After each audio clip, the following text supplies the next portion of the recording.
Hello, everybody, and welcome to another episode of Your Sports Podcast. I am one of your co-hosts, Lachlan Turner. And I am your other co-host, Liam McDonald. And yes, it has been a while. We'll call it a while. Why Yeah, can't I I call it a agree. while? Why are you looking at me like I've committed a crime? Because don't forget, everybody, to look at our socials in the links down below. You didn't let me say that, and you just cut in. Yeah, because I don't know why I cut in. It actually seems like a rather stupid decision in hindsight. Mate, and you question my decisions sometimes. I can't believe the hypocrisy. And speaking of hypocrisy, Is that a segue? Did you just make a segue? I might have. Speaking of hypocrisy, England. Here we go. England. No, I know what you're thinking. I'm not going to do that yet. You will know. No, I wasn't thinking that. I was just thinking just because of the whole fucking debate that's been happening in the last 4 days. Now. England. You are an arrogant bunch. I'm speaking to the England cricket team. You are an arrogant bunch. You went drinking before the series had started, thinking that you were going to clean sweep Australia. Clean sweep a team with Steve Smith, the best bowler in the world. Probably one of the best off spinners of all time. One of the most accurate bowlers who, let's be honest, has gone for one of the most economical bowlers in the world, but has been hit around a bit. And a team with probably, you could argue, probably having the series of his life with the gloves. And you could almost say that he's the best test keeper right now. I can't actually think of a keeper that's playing better than Carey at the moment. Like in terms of cricket smarts on the field. Yeah, like he is the all-round package as a keeper at the moment.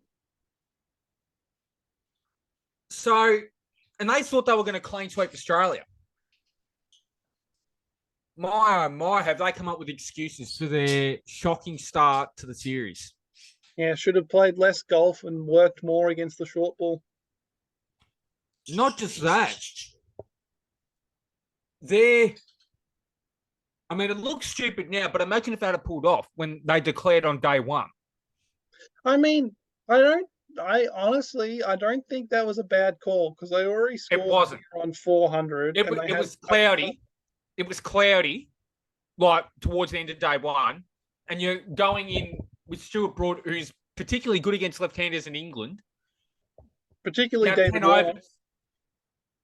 Yeah, 10 overs at them, and I know they didn't get a wicket, but I agree with you. It wasn't a bad call. It's just everyone's come at them with the hindsight and just absolutely smashed them for it. And it's like, they weren't going to... Well, they had a first innings lead. Yeah, so it's like... That's what people are forgetting. They had a first innings lead. That was not what lost them the test match. That declaration was not what lost it for them. What lost it was, keeping Joe Root on too long before the new ball. In the second But they kind of had to play Joe Root because Moeen Ali was dealing with... No, but not taking the new ball sooner. Did they not take it as soon as they could take it? No, they left Root on, and in that over, I think Cummins hit 16 runs off the over, and that changed where that test was going to go. Oh, yeah, Cummins, the all-rounder, came back in that test. Yes. And then after the first test,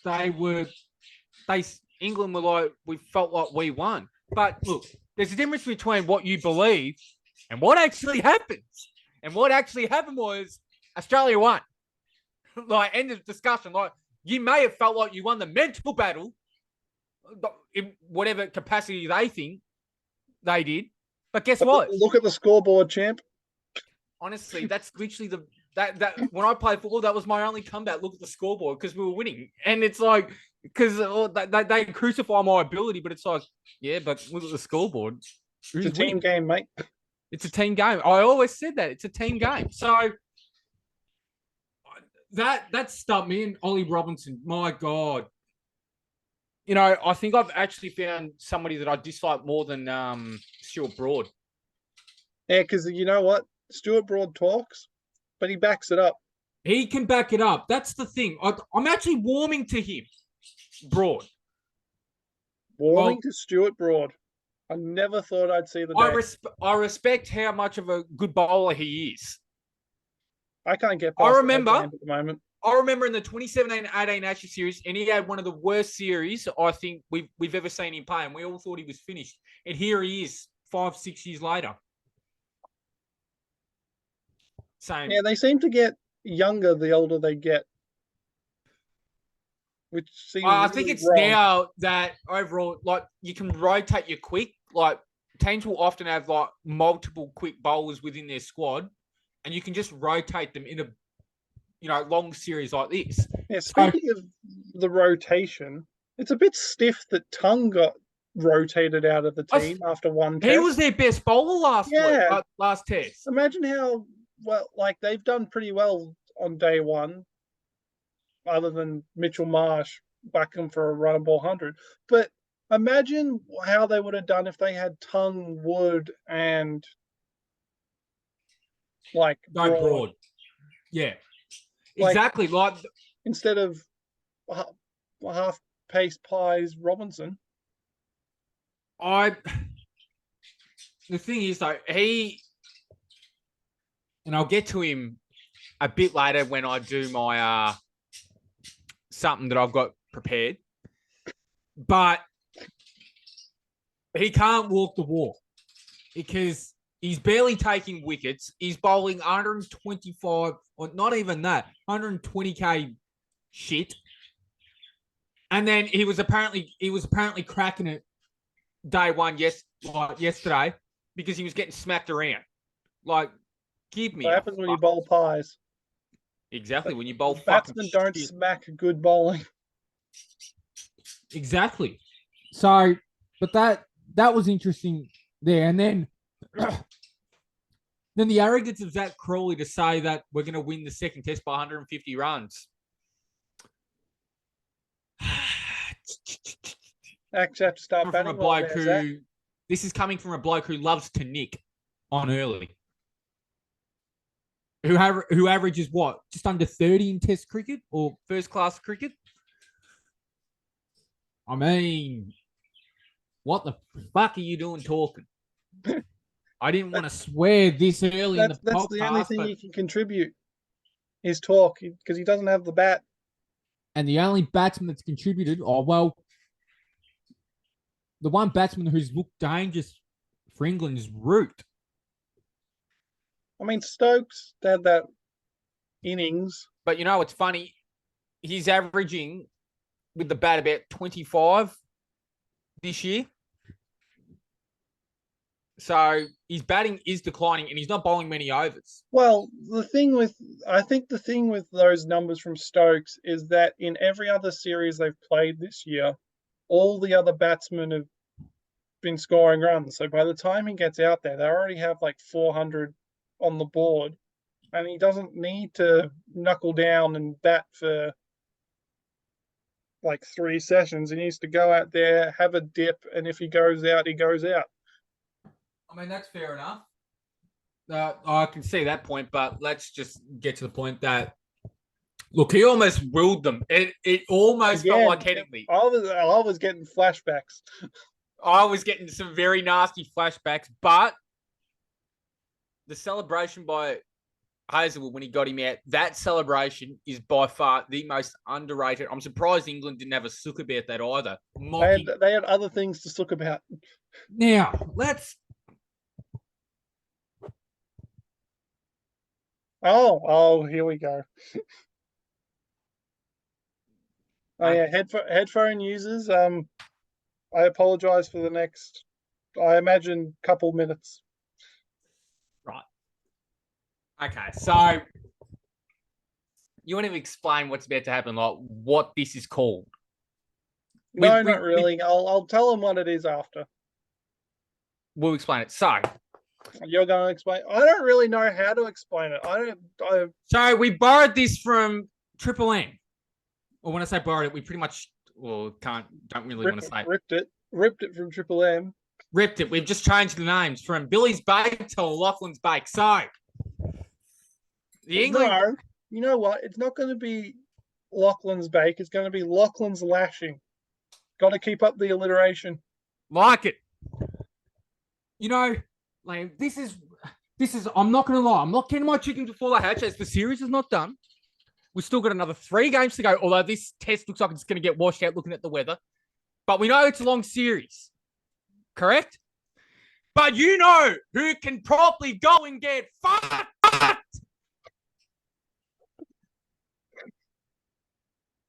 Who? I'm asking you. Who? The country of fucking England. Whoa. They want to have a fucking calling Australia unfucking sportsman-like shit. They're not playing within the spirit of the game. They're cheats. Well, fuck me. How about we bring up the mints that they used in the 2005 Ashes series? And then poor old Porky Bearstow fucking smelt lunch, decided to go for a wander down the fucking crease, mate, and then to have a sook about the way you got out. Well, how about this? Stay in your fucking crease until it's actually called over, you fucking fat fuck. Jeez. Jesus Christ. And the hypocrisy of you to have a sook about how you got out and then try to do the exact same thing to Marnus Labuschagne a few days prior. And then to admit that in 2014, you admitted that you'd do it and wouldn't change it. You can go and get fucked. Brendan McCullum, you can go and get fucked too. Not have a beer with Australians. Fuck, you ran out 2 guys celebrating with their teammates. You fucking stupid fuck. And then, not within the spirit of the game. Get fucked. I'm sorry, but if it's within the rules, it's within the rules. Fucking plain and simple. But you know as they say. Fuck it, I forgot. Okay, that seems like something you've ripped straight from Billy Brownless. Fuck it, I forgot. Yeah, I did. From his last bake of Ollie Robinson. Oh, speaking of that fucking flog of a bloke. You want to do all this fucking talking. Oh, we're in their heads, this and that. Fuck me. The only person that's in their head is, well, nobody.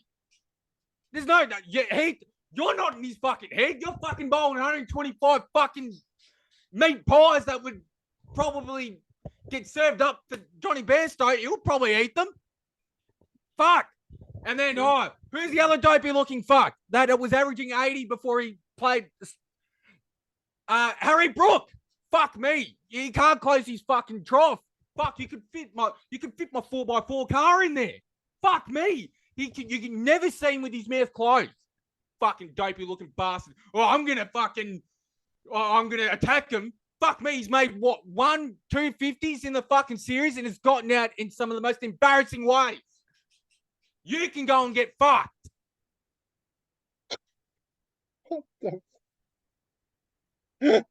All right. Not gonna lie. How many times do you want to say fuck me and get fucked in like 2 minutes, mate? Oh, I'm sweating. I'm sweating. like I'm red in the face. I felt like my veins were popping through my neck. Oh, mate, I was rolled up then. Jesus fuck. Well, even if we were monetized, I don't think this episode would be getting monetized.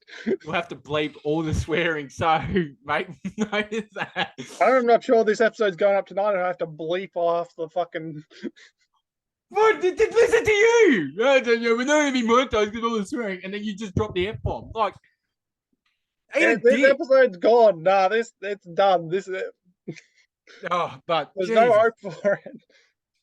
But there are some bigger issues within. While Australia are up 2-0, they have some issues. Injury list. What the heck? So is it is it Cameron Green's hamstring? Like, did he do his hamstring, or is it just a strain? I think it's a strain. From what I've seen, Cummins seems to indicate that he's only going to miss this test. No, not a hope in hell. I think it might be. Honestly, I don't even know if he's actually like hurt it. It might just be tight. It could just be the 4-day turnaround. They decided they didn't want to risk him I've never heard. of a 1 week hammy. I've never heard of a 1 week hammy. There is not a chance Well, that's what the Aussie camp has said it is. Well, I highly doubt that. Then Nathan Lyon. Well, that was quite sad. That almost. All the build up about 100 tests in a row, and he injures himself in that game. But it brought back a lot of like. I mean, we were only young when the 2005 series happened, but it brought back flashbacks of Glenn McGrath when he got injured in the Ashes series to some people. So I hope this isn't it. Sorry, I've just read a message and my brother is so stupid. Fuck me. He's pretty much said to Harley was like to Hayden, we're leaving in an hour, and Hayden's like, where are you going? No. No. Yes. Oh my fuck.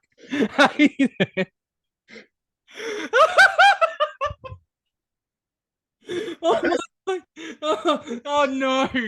Oh no, that is bad. That is really bad. They think it's fucking funny.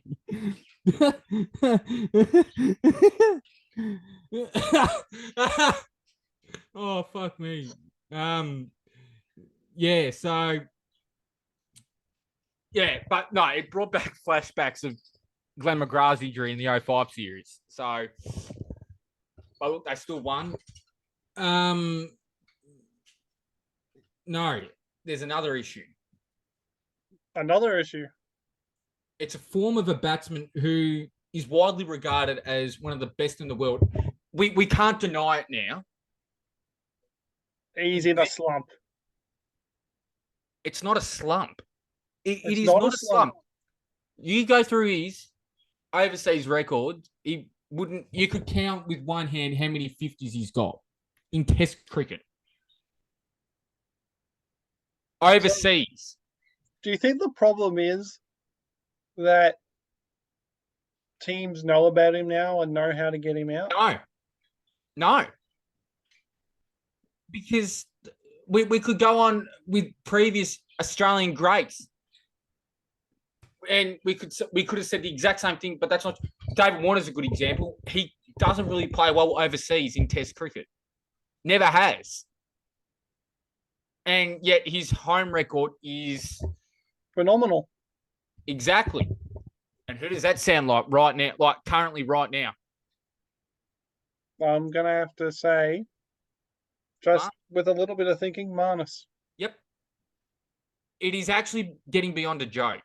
Now, what I'm about to suggest or say is pretty big. I wouldn't classify him as an elite batsman. What I define as an elite batsman, like Test batsman, being able to play well everywhere you go. So a bit like the Fab Four. Wait, are they four or is it three? Four. Where's the fourth? It's Williamson, Coley, Smith, and Root. Root! Oh my God, I'm such a Although in saying that, he hasn't gotten a century inside Australia, but he does perform well outside of his country. But that's what I'm saying is we cannot keep putting Labuschagne in the same sentence, like batting capacity wise, as Steve Smith. We can't. And on top of that, we want to talk about clutch players, like players being there for their country. Head's been there more than what Labuschagne has. Carey, yes. Even if Cummins. it's not a century, which was it the World Test champ, the final, or was it the first where there was a batting club and Carey was able to still dig at about 72? I think I think he got a 50 in both innings in that game, didn't he? No, but what was the one where it was the 70? I'll look matches. But you get my point. Obviously, Smith. When have Back you was it? when have you seen Marnus like actually like stand up to pressure back, you know, like and bat when his country needs him to? Because you look at all these big scores, right? And you put into context where they were at the time. New Zealand, where he scored that massive 200 odd, they weren't really that good back then. Yeah, I know that. I think they were like the number one test side in the world, but they played majority of their like they just weren't good. Like they weren't a good number one. Pakistan, do we really need to say much? West Indies, do we really need to say much? South Africa, do we really need to say much? All right. Where is it? Whack. Go on. Work, fingers, work. First innings, Carey got 48. Second innings, he got 66 not. Was that in the World Test? Yeah, that was the second innings was the 60 odd. All right. What about the Ashes? Hey, you asked me to find the Ashes. Jesus. Ashes. First. Why is the second test on there first? What the hell? All right. First innings, 66. That went with Aussies 140, Trav Heads 50, and Cummins whacking 38. Yeah. Oh, wait, no. Second dig. Second dig was 20 or 50. Caught bowled Joe Root. Yeah. Okay. Well, maybe it wasn't 72. I don't know why I thought 72. But the point is, right now, I know you're not a big fan of his, but even you can't deny it. He has been able to score runs for Australia when we've When needed he him. needs to, yeah. But can you say the same thing about Marnus? No. Well, I guess kind of in defense of Marnus, when you've got Warner who doesn't last very long. No, actually, I can't really say that because there was that innings where Warner actually scored a 50 and was out there for a while, and Marnus wasn't an opener batting at 3. But exactly. I mean, so it's an issue for Australia, and they need to address it. They can't keep having batsmen who are just flat track bullies like Warner, and then when they're overseas, they keep talking. They wilt under the pressure. Exactly. See, now Steve Smith was a talker. I feel like he's earned the right to do that, going by his record. Like not just at home, but away from home. And when he scored runs for his country, I think that's fair. Mm-hmm. Usman Khawaja now the thing with Khawaja, before he got back into the test side, what had we like all the three of what had we been saying about Khawaja? He was batting in the wrong position. They always tried to put him at 3 because that's the spot they had. Which, I mean, I don't know. I mean, I feel like even if he was to go down to 3, like, you'd still be coming in pretty early. Well, to be fair, he doesn't open for Queensland either. He used to, though, didn't he? I don't know. I know he opens in like the Big Bash. Yeah, but everyone opens in the Big Bash. Yeah, but before he came back into the Test team, his best record came when he played as an opener. He averaged like 90 something as an opener. Yeah, but he only in the Test team he only ever opened if someone was injured. Like I don't think he was he ever actually in the Test team as like the opener before? There was a series. I know there was the first test of the Australia South Africa series in like 20. It was the series when Australia got bowled out in Hobart for like 80 odd. That first test at the Wacker, I think he scored like 60 something, or was that Marsh? Because I know Sean Marsh opened before for Australia, but I'm not particularly sure. But my point is, right, you can't like. Would you say that he's been the best opener of the last like 2 years by a long stretch? Like Australia's best opener or No, in the world? World. I'd say in the world by a long stretch. I'm trying to think who else. Well, since he got back into their team, Duckett's done all right. Yeah, but see, he hasn't done well against Australia. Yeah, but this is like, since he's gotten back in, this is like the first series he's kind of struggled in. And it's the same with Harry Brook. And it's the same with like Johnny Best. I mean, Besto's been struggling for a while, but You know, Kawaja probably. he'd be the best one in the world. I don't think in India's opener. No, Rohit Sharma had a stinker of a championship final. And that's the thing. Like, I couldn't tell you who South Africa's openers are. Yeah, I know. I've already forgot them. Does Devon Conway open, or is he in middle order? He'd be opener. Oh wait, no, he's opener. Well, he's pretty good. Yeah, no, I was thinking about what's his name, Darren Mitchell or Daryl Mitchell. But I think, right, look, if Australia win this, right, it'd be the first time they've actually won an Ashes series over there since 2001. And you know what's funny? You know how everybody's got the count for Essendon and how many days they've won a final? We could do one for how many days has it been since England have held the urn? You know how long it's been? No, I don't know how long it's been. The 2015 series over there is the last time they held the urn. Well, if the rain comes down, it'll it's going to come down. Today is supposed to be a bit of rain, like over there. Thunderstorms day 3 and like England day 4. And Headingley too. So, but we'll talk more cricket, obviously, as in the next episode. By that point, we'll probably know who's won the series. Australia, because, you know, we've been able to walk the walk and talk the talk, whereas England, they've talked. They've talked. They've walked for periods. No, they haven't. There's no such thing as periods. What does the scoreboard say at the end? Just like what's his name? Ricky Ponting said to Kevin Pearson. Root was looking. That was a beautiful 46, absolutely dominating the game. Had his way with the Australians. And he's out. But he's out. He's out now, champ. The scoreboard is the only thing that matters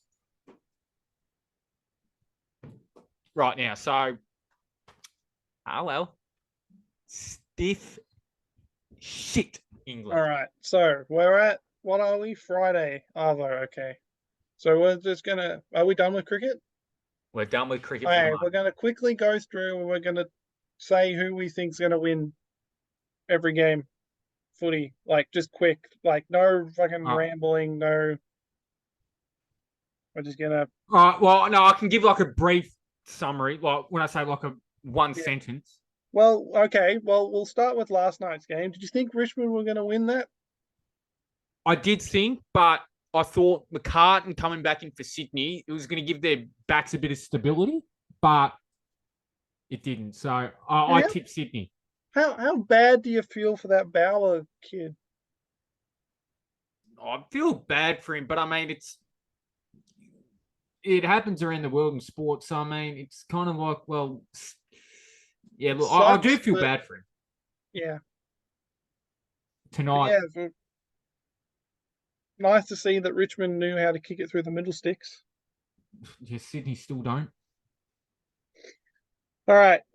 Ooh, doggies Collingwood at Marvel tonight. I think Pies. I don't trust the Dogs forward line. I think the Magpies just with how much they pressure you, it's going to hurt the Dogs. I think they'll crumble. So Yeah, I reckon that's probably a Magpies win as well. Lions Eagles.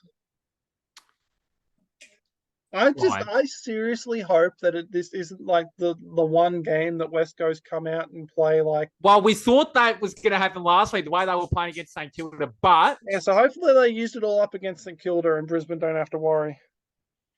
Brisbane. Yeah, I mean, is there really much explanation? Their forward line's going to be an absolute mess for them. Danaher could actually kick 10. Like, genuinely, he could kick 10 but if yeah, he kicks straight. because Brisbane have Berry and Dunkley out injured. Link's out suspended because he decided to punch someone. But Jared Lyons is back for his first game of the year. Well, second, third. So he's back in the team. Jared Lyons is back. He's not gonna drop out of the team, Lachie. Mark my words. He's here until we win the flag. Arrogant freak. Yep, that's me. And then we've got Giants Hawthorn Giants, they have hit some in the form. Giants home ground. The Giants, I mean, they have hit some form. I know. Hawthorn. No, Yeah, no, Toby who am I Green. kidding? I'm going Toby Green's going to kick 5. only 5? No, he'll kick 5. 5 with 30 touches? He's just gonna. No, 5 with about 25, I reckon. That sounds like a Toby Green type of day. St Kilda Melbourne at Marvel. God, that's going to go against the wire, but I think Melbourne. You know, I reckon the Saints are going to get up in this one. No, I think Melbourne because I feel like their defense is good enough to like. Well, Bailey Fritsch isn't playing. Who? Bailey Fritsch. No, I'd still go Melbourne. You're not going to back in your guy, Max King? No. Port Adelaide, Gold Coast. Oh, In fuck, Adelaide. I really want to say Gold Coast here, but Don't worry, I'll do it for you. Gold Coast are winning this game. I'm going Port. Rosie is going to be the best player in the comp in the next year or two. I reckon he's. You don't think you think he's going to be better than Dacos? Yeah, impacting wise, scoreboard wise, and I think in terms of like just he's better defensively. So, well, last week I think he laid 8 tackles. So, I mean, mind you, it was wet and a bit contested, but I like his X factor. So, And then first Sunday game, Geelong North. Geelong. fucking Geelong. And it's in Geelong too. So Yeah, no, that's Geelong. And then we've got Essendon Adelaide at Marvel. As much as I want to say the Dons, I genuinely think Adelaide, like teams outside the top 4, Adelaide are the biggest threat. Like on their day, they will beat anybody. They've nearly beaten Collingwood twice, and they even nearly beaten them at the G. So I think their forward line, really. Walker's going to be too strong for. Fucking camera doing, making me fucking black and white. Walker's going to be too strong for Zerth Thatcher, and Fogarty's just going to run rings around Laverty. So just hope that your mids get the forwards. Well, I'm going to the game, so. Well, hopefully it's a good game for you. And we've got Fremantle Carlton. Over in Perth. On the desperation for all Australians, I really want Freo just to flog Carlton. Yeah, Please. I reckon. I have a feeling Carlton should win, but I think Fremantle will win. No, but like. You are not going to say they flipped the switch. Who the hell have played? I'm not saying that. I'm just saying that based on. I'm going to say based on their list, I reckon Carlton should probably win this. If we're going based on lists, Fremantle have a way better list. Okay, I'm just going to say that there's probably a general feeling in the AFL community that Carlton should win this game, but Fremantle will win this game. Free have a better list. They have a better age demographic. They have better, like, elite players. The only elite player at Freo that's probably been down from last year is probably Brayshaw. And he's still been serviceable. Whereas Carlton, Cripps, Mackay, Curnow, Wiedering, they're four of your top paid players who are underperforming this year. Well, can't really say Curnow because he's still like second in the column, but he kicks nothing goals. Yeah, he's not. He's in a weird spot of like being second in the Coleman, but it feels like he hasn't done a whole lot to be there. He hasn't. He hasn't done much at all. All right, and that's all the games. That's all. Wow. Well, we went through the footy shit pretty quickly, didn't we? I did say we were going to be quick. I didn't think we were going to be that quick. Do you need to? No. How long do we have? Do you need to shower and stuff still? No, I don't need to just yet. I'm leaving another hour, or hour-ish. So I can't shower until I have a haircut, or nice right. Yeah, sorry, I'm losing it, aren't I? Yep, dickhead. But anyway. What was I gonna? Well, all right. Here's a football question for you. Right. I've got to remember what I was going to ask now. Who? All right, no, okay. Because we're at that point now where we've had all the buys. Who has been the most disappointing team this year? In footy? Yep. Ooh. Going by experts' expectations, the public's expectations.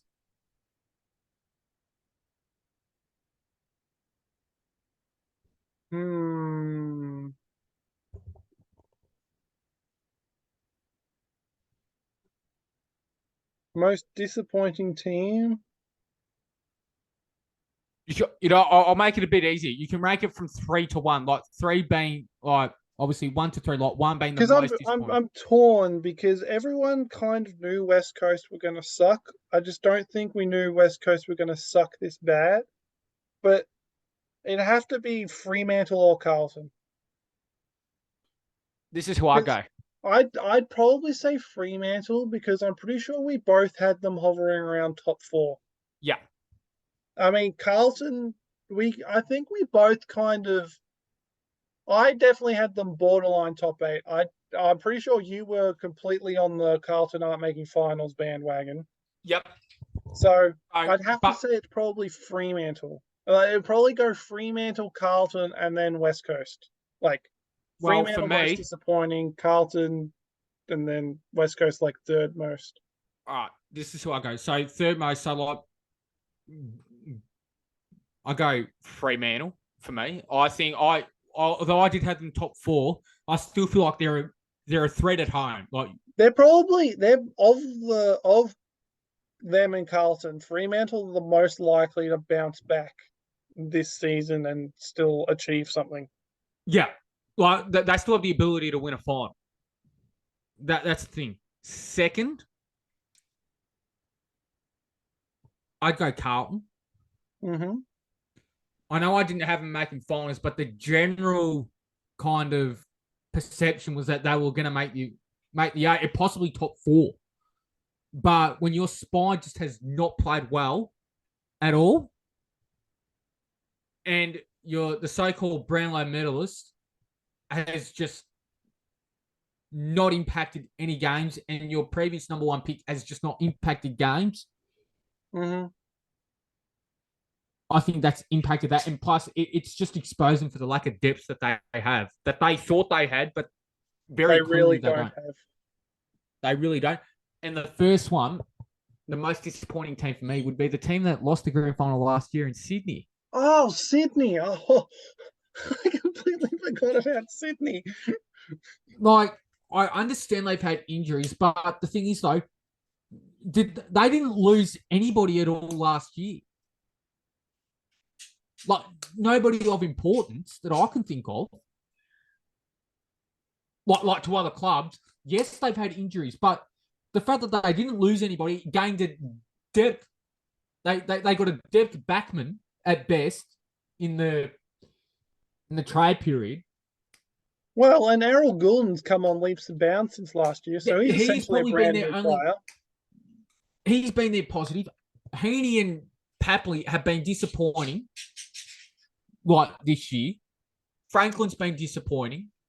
Logan McDonald's been inconsistent. Their backline hasn't been good, but my point is that they didn't lose anybody in the trade period at all last year. And they seem to have gone backwards. Yeah. And so you think, all right, so even with injuries, which they did have a couple last year, they have the depth to cover. We just haven't seen that at all this year. So for me, they are the most disappointing team. I know, like everybody's initial like behind the scenes, like you'd probably think that I'd go Carlton straight away, but I'm genuinely disappointed with what Sydney's season's been. But in saying that, we'll go on the flip side. The three most surprising teams. Well, I want to say Adelaide, but we both had Adelaide as our top 8 smoky, so I don't really know if we can say that. Well, no, you did. I had them in the 8. Like I was confident they were going to finish 8. So, Port Adelaide. Yep. I want to say Collingwood because I didn't have them being like by far. Well, I can't really say by far best in the league because Adelaide are right, Port Adelaide are right there, and then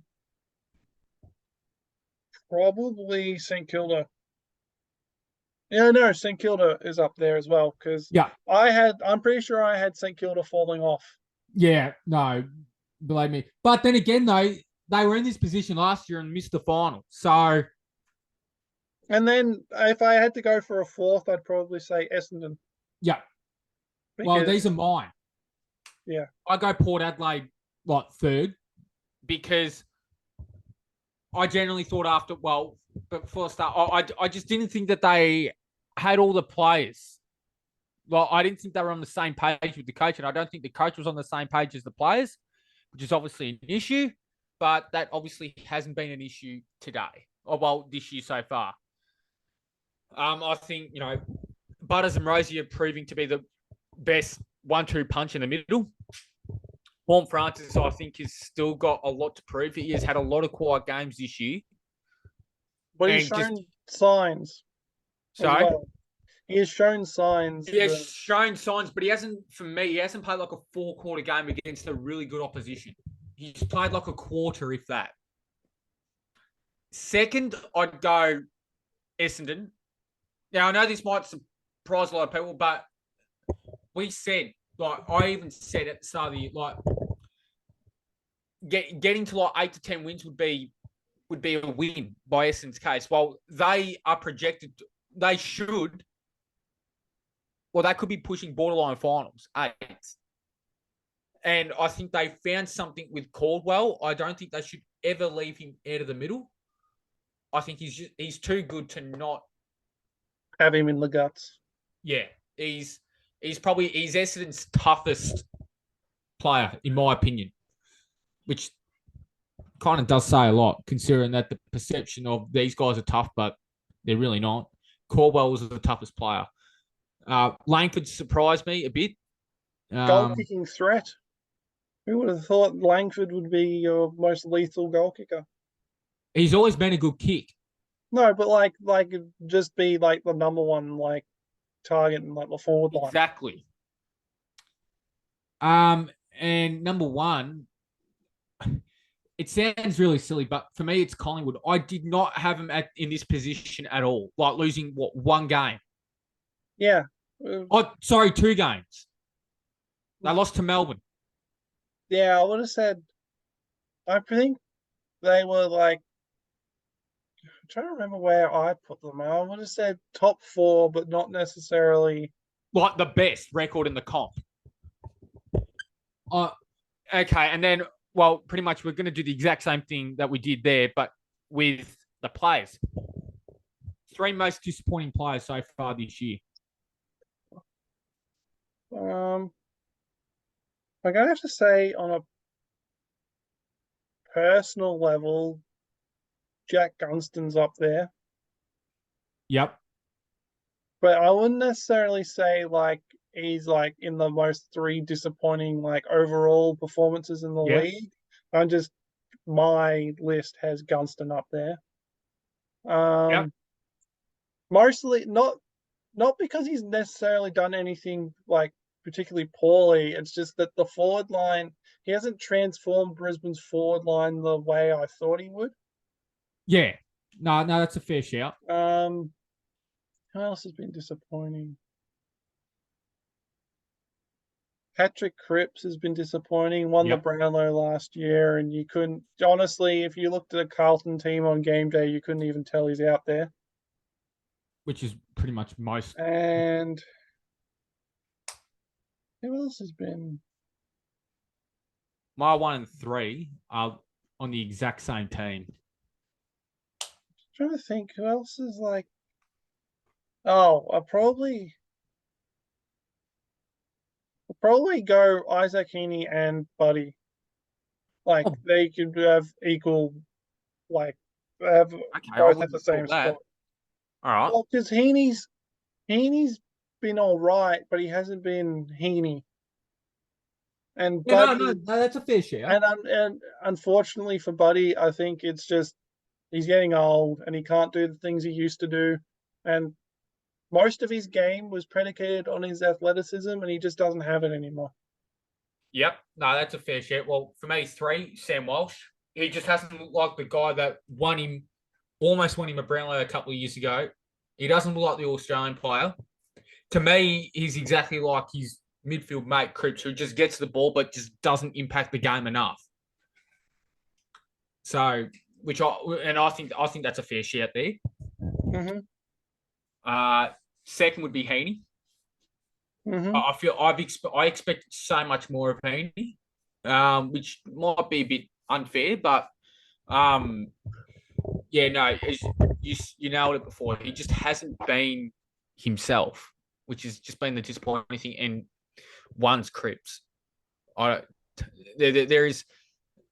I don't think there's been a bigger fall off from a Brownlow medal winner than what Cripps is, other than maybe Shane Woden.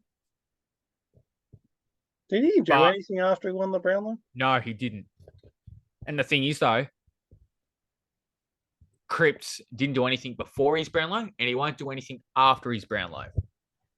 One could argue he didn't do anything during his Brownlow. Exactly, he didn't do anything during his Brownlow.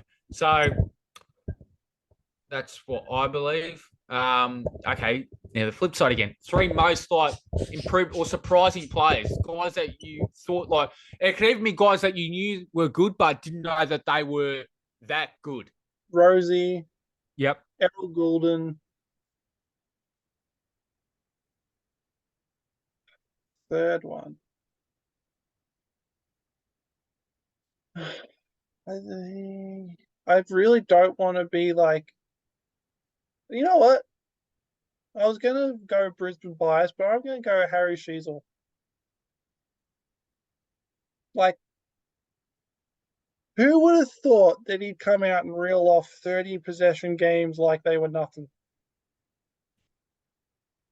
I mean, I suggested it at the time, so yeah, no, but like, and I meant it too. Okay, well, hats off to you, but thank you, Sheezel, or I'm going to go equal Sheezel and Mitch Owens from St Kilda. That is a very fair shout. Fair shout. All right, so my 3 obviously would be. I can't say obviously because I'm fucking struggling to. No, sorry. Isaac Rankin for me. Well, I thought I knew he was like, he showed potential, but I didn't think he'd have this much impact at Adelaide. He has done so much for them. Goulden, number 2. One of the best kicks in the comp already when he first got in, and he's just taken his game to another level, like impacting on the scoreboard now. Fuck me, that is a complete player. And number one, like, mate, I'm on the Owens bandwagon every week trying to find a way to give you fucking votes. Absolutely. Actually, speaking of votes, Oh, we shit. need to at some point this weekend get together and finalize our votes for the For like the last. last few rounds. Yeah. Fuck. Well, obviously, I'm going to the Dons game, so I can do it when I get back. We'll be spending hours trying to fucking do that too, I reckon. Yep. Well, but And now you'll be that we're going to losing be your mind consistent, at me while I'm trying to figure out who has already polled. and well, now that we're going to be consistent, as someone had pointed out this morning to us all, well, we won't have to worry about trying to backtrack a few rounds, will we? No, because we'll be on top of it. Yeah, aiming to be in Spud's game by 2026. Shouldn't have said that. We really should have said. That's a private aspiration, mate. That's not a No, everybody needs to know that. all three people that are going to see this. Hey, you tell us not to be negative, and look at you. Hey, are you going to share this on Facebook? I can share it on my story. No one looks at Facebook stories, you idiot. You fucking kidding me? Do you look at Facebook stories? Sometimes. Oh, he's just out himself as a Facebook story looker. Fuck. Anyway. Well, you know what, Lachie? I'm proud of us. I know. I'm proud of what we've achieved today. We've come up with a new kind of segment, a different name to what we called it. What do we call it? Lockie's Lashing. Loggies or Loggie's I don't know. Lashing? Do you want it to be Lockies? Do you want it to be Loggies? Loggie. Loggie's Oh, Lashing. actually, no, Lockie sounds a bit better. Lockie's Lashing. Lockie's Lashing? Yep. But how did you think that went today for the first time? Pretty good. I think we've come in at under an hour as well, which is something new and different for us. You didn't have to say that. But anyway. Yeah, well. I look forward to this more regularly scheduled programming. Yeah, exactly. We're going to come up with a schedule. We will I'll discuss this later on with my associates with the scheduling of partners. Recording. Sorry? Partners? Associates? What the? That was the first one that came to me, if you're fucking. I will discuss further info with my partners of this. That sounded so fucking. Just wrap it up. All right. Well, we hope you've enjoyed listening to us talk crap about, in particular, England. You can still all go get fucked over there. And the football, giving us our round predictions and kind of who we think's been better and, well, shit. For lack of a better word. Or worse.